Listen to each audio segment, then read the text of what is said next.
Hello, this is Thinking Football with Federico Moraes. This is obviously our first ever podcast. It's a new project of mine, something I want to start and promote throughout, the following and upcoming months. The objective is obviously to bring the discussion of the football game, the game itself, much more than that has been discussed in other podcasts, but I felt and I struggled to find a podcast about the game, about the tactical side of the game, about what happens in the game, the coaching perspective of how to affect the game, how to change things, how other professional coaches are trying to affect it and change it, and that's basically the intentions of Thinking Football podcast. Possibly bringing in new ideas, different coaches, invite people that are in and around the game, speak to them about current trends of the game, things they are thinking about, things they feel the game should progress. But for now, we're going to keep a very simple two point organization of the whole podcast. We'll call the first part a tactical reflection. So this can be a thought of something I've came across, of something I think about. And the second one will be the comment of on a match. That can be a pre-match analysis. That can be a post-match analysis. Something that people can relate to. People can listen to the podcast and then try and pick some patterns and some things I've seen, and if they can move on and try and see more of of what's happening in a game, because so much is happening and we can only see so little. Although we as coaches think, oh, I'm standing on the sideline but I can see everything, I can affect everything, which is absolutely not true. That's why at the top level we have a multidisciplinary approach, in the sense of a scouting department has 6 to 8 people. The analysis, department has 4 to 5 individuals. The coaching staff, and furthermore. So my point is, if you have someone that can discuss that with you, they can, give you some ideas, give you some clues of what needs to be done, what needs to be seen, and obviously a very healthy discussion on social media, on the website, Twitter, so that would always help. Just before we get into it, my Twitter account is Morais Federico, so that is MORAIS, and then FREDERICO. So obviously it's at Morais Federico, but I'll just add it on the description, so you can just copy and then search it on Twitter, really. So let's get into it. The tactical reflection of this podcast comes straight away from a match I took part in, one at the under 16s level, where we played a team that was very had a huge Spanish influence, and obviously that you could feel, although this was in the UK, this was a Cat 1 club. The influence that coach had was visible in the way the team performed. These were kids that knew what position play is. Clearly, um, the training process and the training environment is this surrounded by positional play, and I could actually see that on the pitch. Our boys felt it was very hard to play against that, especially in the first half, um, where we couldn't. Not that we couldn't, but we didn't we didn't adjust what the problems that we were facing. Um, and to be fair, this was one of probably the first team this season that gave us that kind of problems, in the sense of playing out from the back, but with a clean ball. So that meaning, the ball doesn't bobble.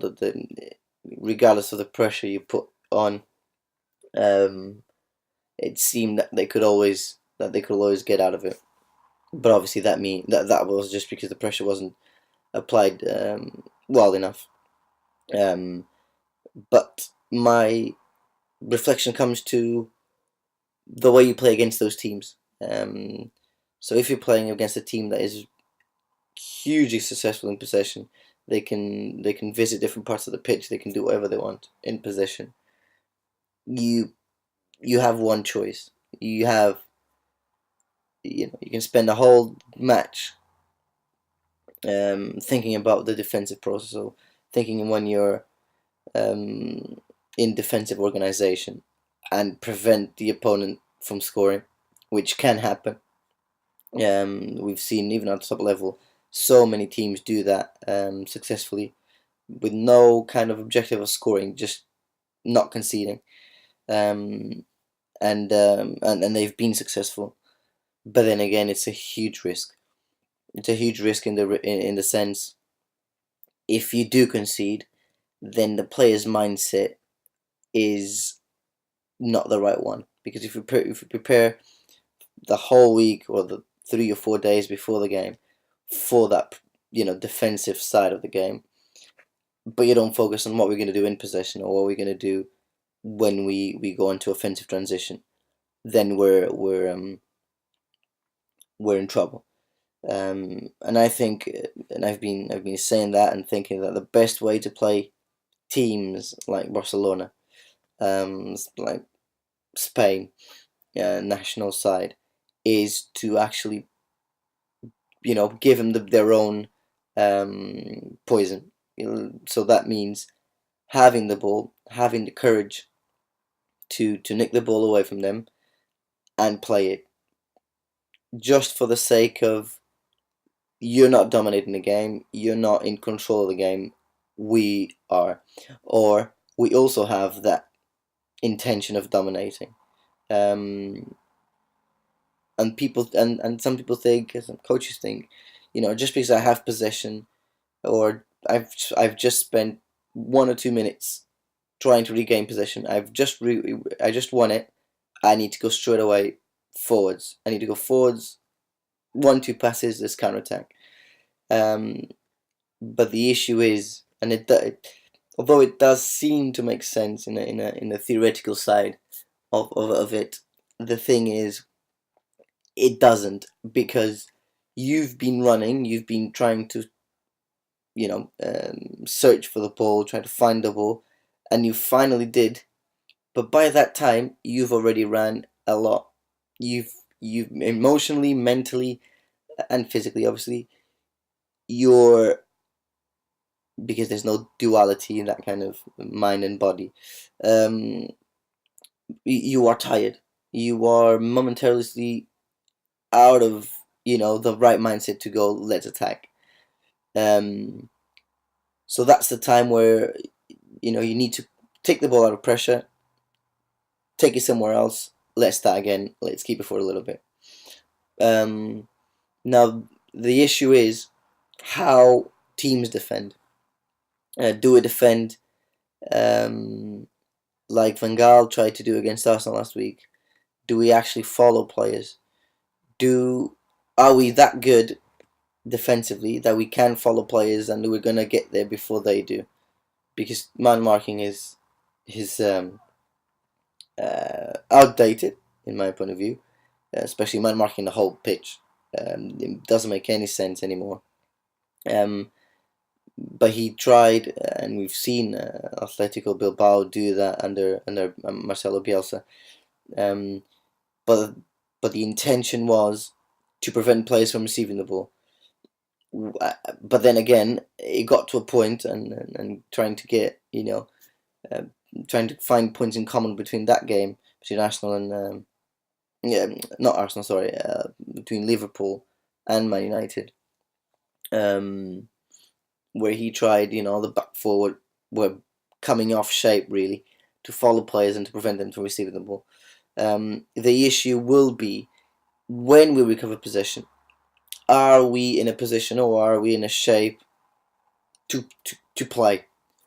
Do we have players in support? So if this like a quick example, if the centre back comes in to press the striker, so he comes off his back line and leaves that massive gap there, he actually, even if he does recover possession, we then don't have, or we shouldn't have players in support. We shouldn't have players to recycle the ball and start again. I don't like to use the word recycle because when you think about recycling, it seems that you always lose something. If you look at recycled paper, it's never as white as a brand new paper. So it's a little bit yellowish. It's not as good. So whenever in the next for the future, whenever I say start again, that means recycling, in the kind of British expression. But the intention is for me to prove. My point is, we're not recycling. We are actually starting again. We want a clean slate. So we recovered possession and start again. In the sense, let's create a new opportunity to score. And that happened yesterday with the under-16s. We had a hard time recovering it, but when we did, they just drove, and that's a pattern I've seen in many teams, which is you don't have enough cognitive space to think about what you've done, so you just get it and you just run with it. Um, and that's precisely not what needed to be done. You need to recover possession and make sure you're giving them what they're not used to, which is moving the ball around, forcing the opponent to run, forcing the opponent to defend, forcing the opponent to get out of position, to lose their own pressing and covering system, move players about, so then you can find that space, and then the opposite happens. So because you're going to lose possession eventually anyway.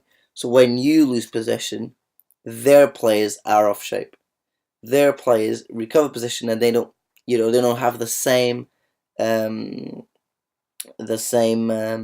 support system as they would have if they were in possession. So they'll have to play the ball in a way where they can be easily pressed because they're out of shape. The guidelines they usually have, because there's a shape, because there's a format for the team to play, won't be there. So players have changed, players have moved, and that's where you go in, and your defensive transition needs to be so strong and so intense because they're off shape. You just press them because you're eventually going to win the ball. However, this is not easy. It's not easy to be done, especially with boys, that are just getting to their kind of maturity within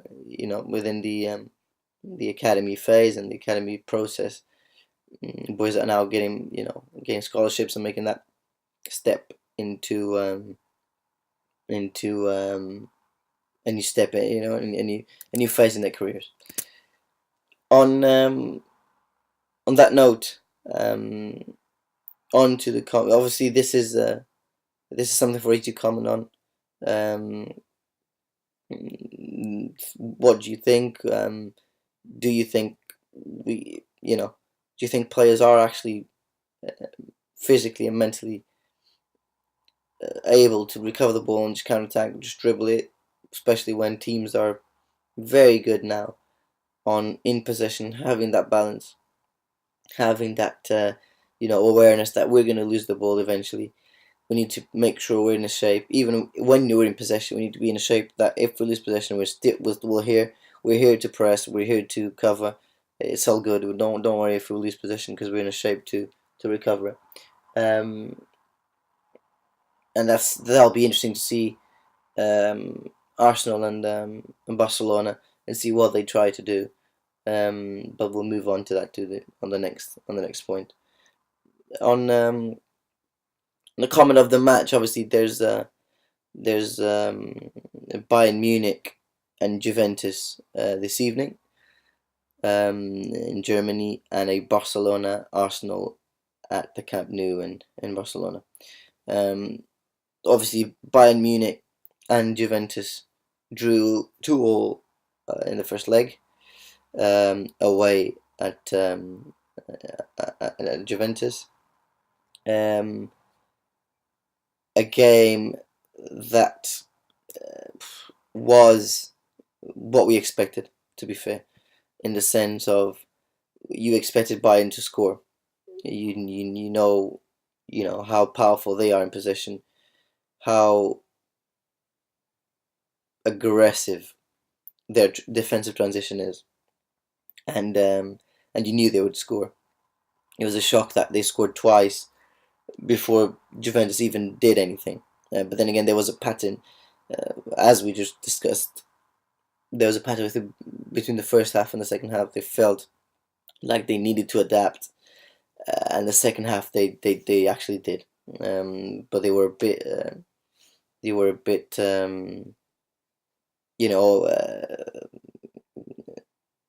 not unprepared, because you're never unprepared. A team like Juventus and a coach like Massimo Allegri, you're prepared. You're just, it's like if when you're facing a very good team, it seems that everything you coach and everything you work on doesn't come straight out. But it was interesting to see that the second half, clearly adjustments were made during half time.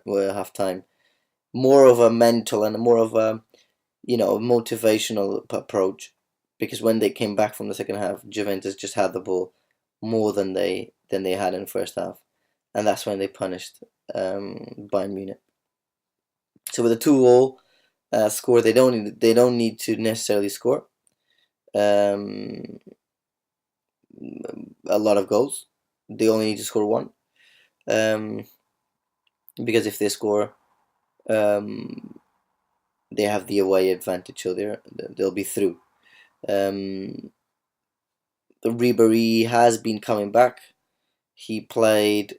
He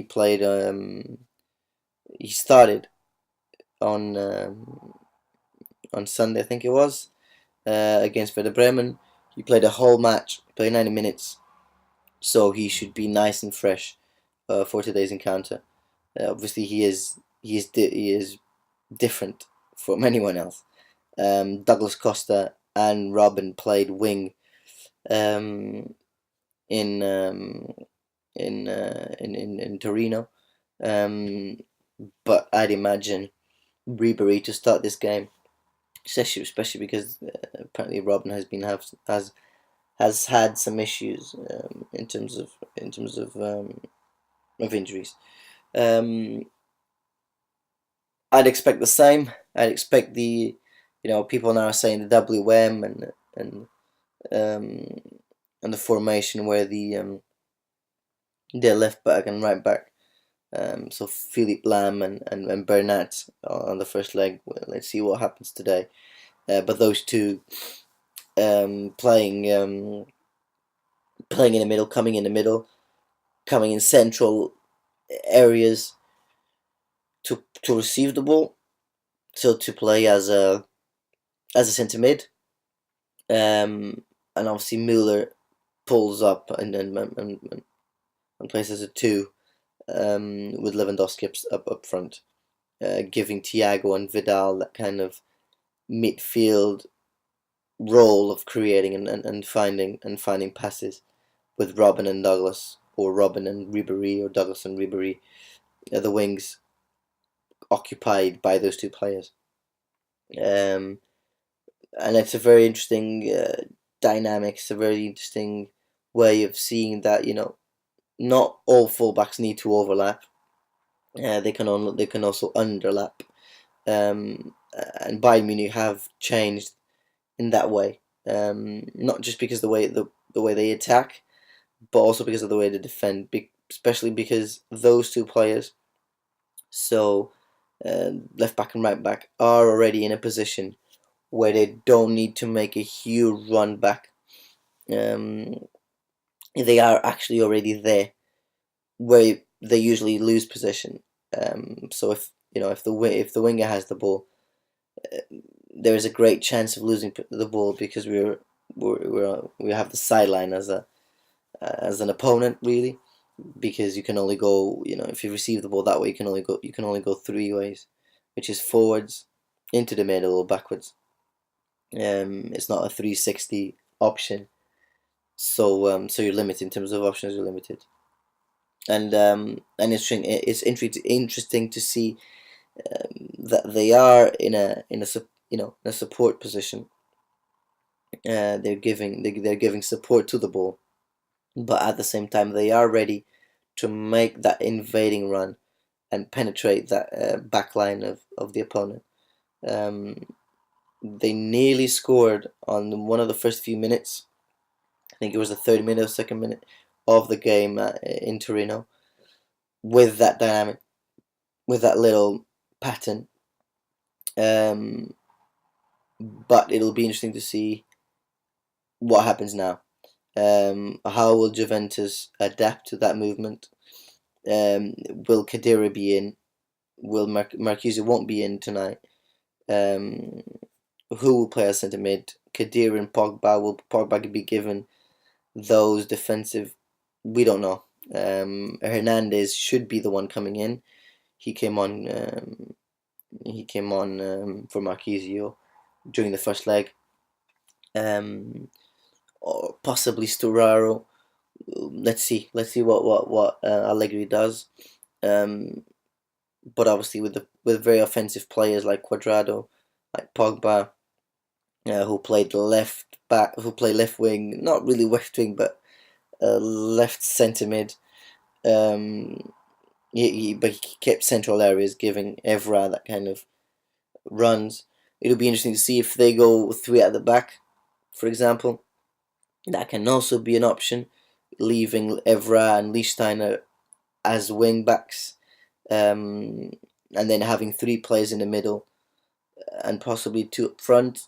Let's see. Let's see what happens. Obviously, the chances are hugely in favour of Bayern Munich. They're playing at home. Allianz Arena is a great environment to be in, especially when you need the win. It is what you expect. On the other match, obviously Barcelona play Arsenal at the Camp Nou with a 2-0 advantage. Wenger said they had 90% of chance to go through, leaving that 10% just for that motivational thing of we're not dead yet. But it will be very hard. It will be very hard. I wouldn't be surprised if Luis Enrique brought players in that are not starters, and it's very hard to say this because in Barcelona the rotation has been so well done that you can never say that. But then again, he made a rotation during the weekend that made a lot of sense. He kept Busquets out. Busquets wasn't even on the bench, and Suarez was on the bench.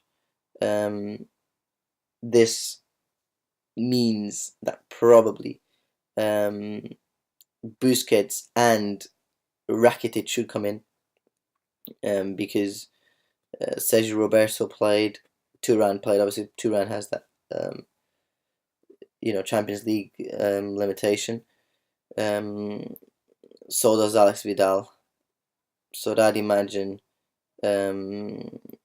I'd imagine Dani Alves to come back in. The first leg, they played obviously the 4-4-3 we're used to, or 4-4-2 some say. Um, but Daniel Alves, PK Mascherano, and Jordi Alba at the back, which seems to be not the best back four. Because I think with time, Daniel Alves has been dipping in performance. He's admitted to that already. And Alex Vidal is clearly the best right back, but he has that limitation of not playing. So from the team on the weekend, we should have 1, 2, 3, 4, 5 changes. So in 11 players, we should have 5 changes. That means Mascherano in for Matthew, Daniel Alves in for Alex Vidal, Busquets for Sergio Roberto, Rakitic for Turan, and Suarez for Munir. So the impact these 5 players will have will be great, because they need that mentality of this is not this it hasn't we haven't won this already, and these 5 players, especially Suarez, that didn't play in the weekend, that will be fresh, that want to win, will want to score, that had a whole week of rest. Same with Busquets. That will bring intensity to the game.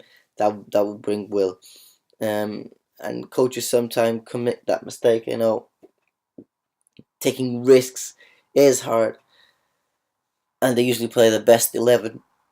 But time has proven, especially with teams like Barcelona that play, the league, play Champions League, play the Copa, so play the Cup. They need to rotate. They need players that are mentally willing to go for the game. To go, we're 2-0 up, doesn't matter, I didn't play in the weekend, I want to show that I should have played. I want to show that I'm the best right back, or I'm the best left back, or whatever. So I think Arsenal have a very, very tough game. I wouldn't expect a huge scoreline. But then again, that can happen if Arsenal do lose their heads. If they concede one and they think, no, this is all done, which is true. So if Barcelona do score, Arsenal will need to score 4 goals to go through, and that is or 3 to go overtime. And that is no 3. Pardon. If they score, so if Barcelona score, they only need to score 3 to win it, because they'd have the 3 goal away, and they'd have that advantage. But it's very hard to score 3 goals at the Camp Nou to this Barcelona, which on the last 5 games have 5 wins.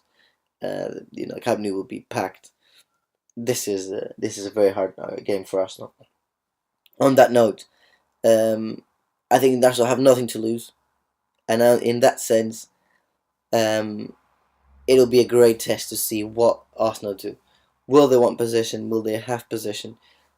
If there are any teams in England, especially, that want to have that fight, that want to have possession, keep it and move it and play different areas of the pitch just to provoke the opponent, that's Arsenal. Man City played Bayern Munich a few years ago, and they couldn't have the ball. Bayern just played around and around and around them as they wish. If you go on YouTube and you type that up, there's videos of a Benny Hill background music of just insane passing patterns, insane movements on the ball and off the ball, and City were just looking at it really, and they didn't try to counter that with having the ball and trying that themselves, but Arsenal can do that. It'll be interesting to see how Ozil does. He needs to be the leader in that sense. we need to have the ball. I want to have the ball. Can I, will he be allowed to play as a number 10? Asking for the ball in that area of the pitch. That'll be the question. Will he be wide, as sometimes he ends up being, which I don't think should be the best option. So that'll be very interesting to see what happens tonight. It's one of those that I'll have to. I don't even know how I'm going to do this, but I'll have to find a way to put the two games on split screen or whatever. I can't find that option. Obviously, I'll put some updates on Twitter. So follow that on Twitter. Get into the discussion. I'm gonna put some print screens up. Obviously, pictures say what they say. It's just a split second. With a picture, you can do whatever you want. You can say whatever you want, and as Mourinho would say, the pundits are never wrong. It's always easy to be a pundit. It's always easy to see what other people are doing and go, oh, he should have done this, should have done that. But I don't take that approach. I try to spot what teams do really well or do really differently from everyone else, or how things should actually be done, and I agree things should be done that way.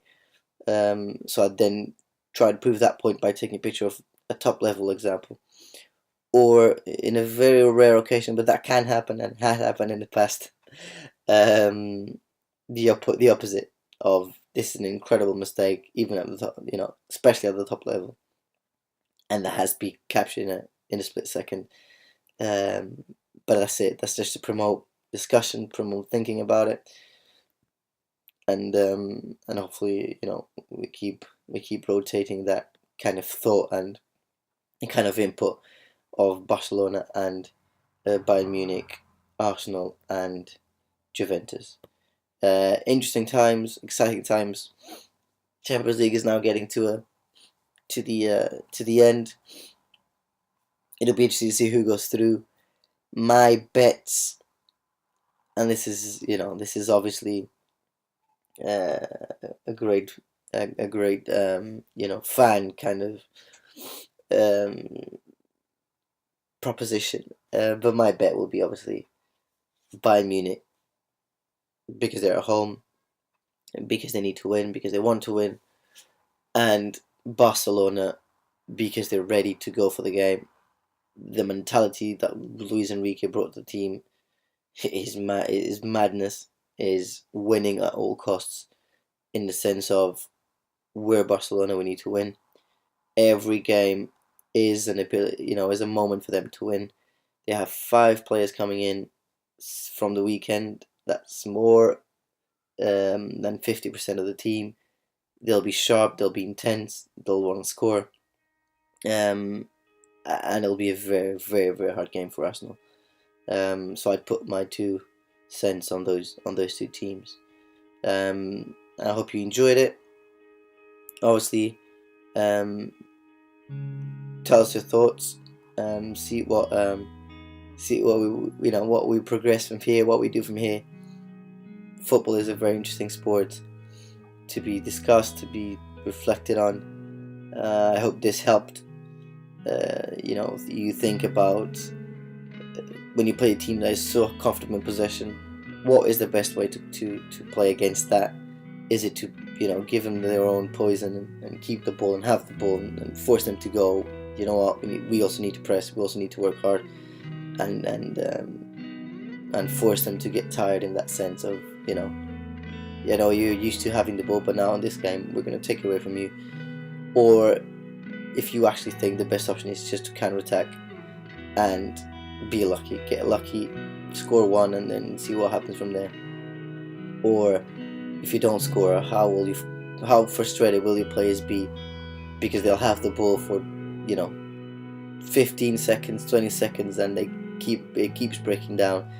How does the frustration come in? How do they react to that? Just have a think about that, and try to learn as much as you can from tonight's matches. Obviously, always available on online, thinkingfootball.net, and on Twitter. You can follow me at Tim Rise Federico. I'll give all the details on the description. It was great to have these few minutes with you. It's now on 35 minutes, but it's great to have this conversation with you, and I hope it was productive for you as it was for me. Thank you.